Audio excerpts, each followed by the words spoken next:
हैरान, परेशान, लालची किसान। एक किसान जो कि बहुत मेहनती था, वह बड़ी मेहनत से खेतों में अनाज उगाता था और उसकी देखभाल करता था, पर अक्सर ही उसकी फसल खराब हो जाती थी। कभी सूखा पड़ जाता, कभी बाढ़ आ जाती या कभी तेज धूप और कभी आंधी। कोई न कोई वजह से उसकी फसल खराब हो ही जाती थी।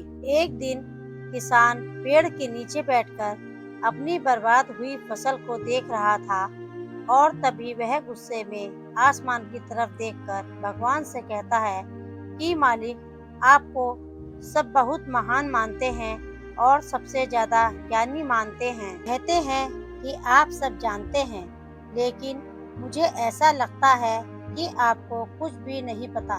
मुझे यह लगता है कि आपको यह भी नहीं पता होगा कि फसल कैसे होती है।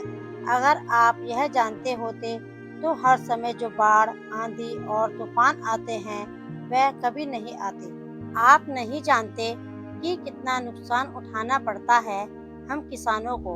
अगर मेरे हाथ में शक्ति होती कि जैसा मैं चाहूँ वैसा मौसम हो जाए, तो फिर आप देखना मैं फसल को कितने अच्छे तरीके से उगाता हूँ। इतने में ऊपर से एक आवाज आई, ले, मैं तुझे यह ताकत देता हूँ कि आज से तू जैसा चाहे वैसा मौसम करके अपनी फसल को उगा सकता है और अपनी फसलों की हिफाजत कर सकता है। एक दो दिन गुजरने के बाद किसान ने फिर से अपने खेत में गेहूं की फसल उगाई।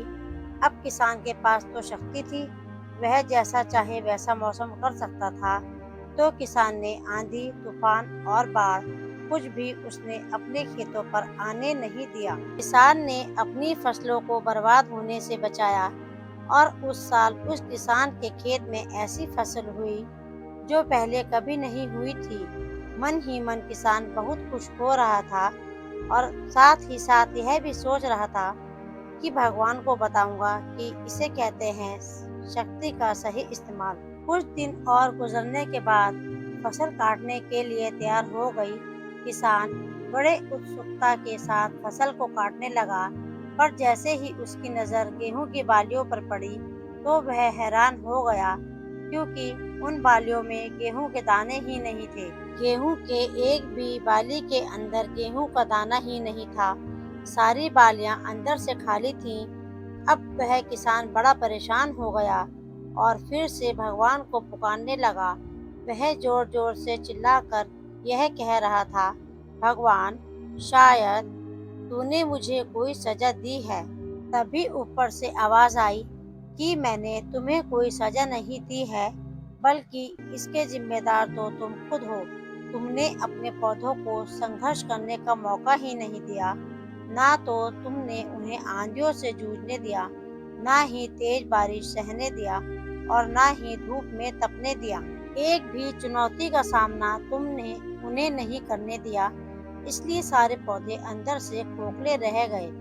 जब आंधी, तूफान, तेज बारिश और धूप पड़ती है, तभी यह पौधे संघर्ष करते हैं और इसी संघर्ष से ताकत पैदा होती है, जिसमें पावर होती है, एनर्जी होती है और इसी संघर्ष से गेहूं का दाना बनता है। तूने उन्हें बुरे वक्त से गुजरने ही नहीं दिया जो उनकी बनावट होती। सारी बालियां इसीलिए खोखली रह गई क्योंकि तुमने अपने पौधों को संघर्ष कराया ही नहीं। यही चीज दोस्तों हमारे साथ भी होती है। इस कहानी से हमें यह सीख मिलती है कि बुरा वक्त जो होता है, जिसे लोग संघर्ष कहते हैं, यही से एक इंसान की तरक्की होती है। आपको पता होगा कि जब एक डायरेक्टर कोई मूवी बनाता है, तो डायरेक्टर सबसे डिफिकल्ट रोल अपने बेस्ट एक्टर को देता है। तो जब भी आपको ऐसा लगे कि आपकी जिंदगी में तकलीफ है, बहुत ज़्यादा प्रॉब्लम है और आपकी किस्मत खराब है, तब खुश हो जाइए, क्योंकि उस भगवान ने यह सारी प्रॉब्लम्स आपकी लाइफ में ही क्यों दी हैं, क्योंकि उसे पता है कि आप इन सब को पार करके आगे निकल सकते हो। और जरा सोच कर तो देखिए कि अगर आपकी ज़िंदगी में कोई प्रॉब्लम ही ना हो, कोई संघर्ष ही ना हो, तब ज़िंदगी जीने में मज़ा ही नहीं आता है।